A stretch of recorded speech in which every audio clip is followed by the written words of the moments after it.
Hello there. Great Britain's Conservative government wants to launch an aid package during the crisis that distributes funds according to the, let's say, watering can principle. Much of this benefits the wealthiest. But why? And many asked for answers here. And after the International Monetary Fund criticized the Liz Truss government's tax policy, the pressure on Finance Minister Kwasi Kwarteng increased. You might have seen my videos on this week. Opposition politicians, but also financial market experts, fear that the members of the government have lost their way in their own dream world of economic policy and can no longer find their way out of the labyrinth. I'm afraid the government hasn't understood it, or the government doesn't care.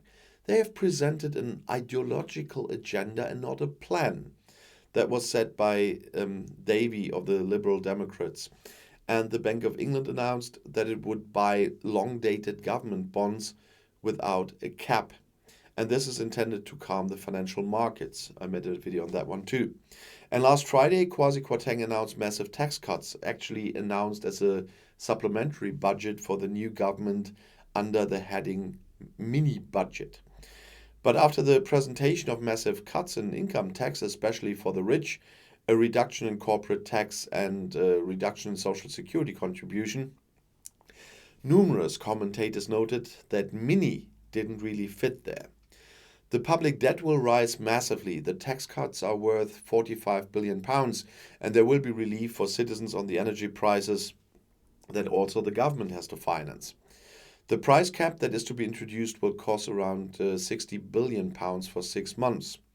And taken together, that looks more like a maxi budget needed to be funded. And Prime Minister Truss and Minister Kwarteng argue that they want to boost the economy with the tax cuts, that more growth will then generate higher income, and above all, that the UK actually has a low level of debt. But that doesn't convince the International Monetary Fund, the IMF. Their experts warn against new borrowing. There's also a lack of belief on the financial markets that the plans will work. That's why the pound has plummeted over the past few days.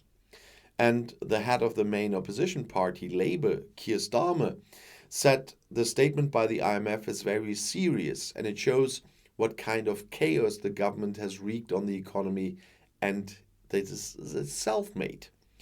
Truss sees herself in the tradition of a typical Conservative Party fiscal policy.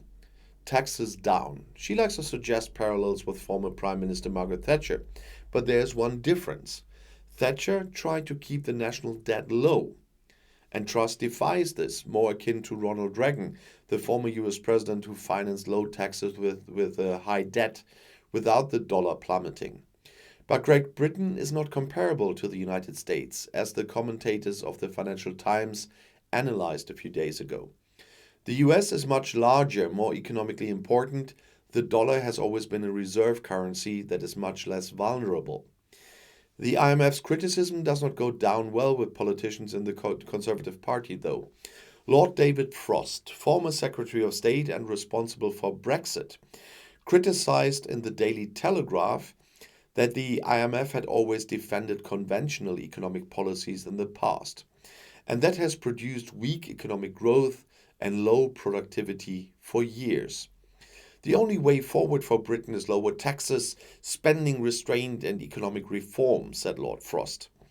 But there's a problem with spending discipline and reforms. Kwarteng announced that he would present plans in November on how he intends to reduce government spending. The Labour Party, for example, has criticized that education policy reforms are overdue to boost growth. With debt rising and the pound falling, there is also speculation that the Bank of England could be forced to raise interest rates again.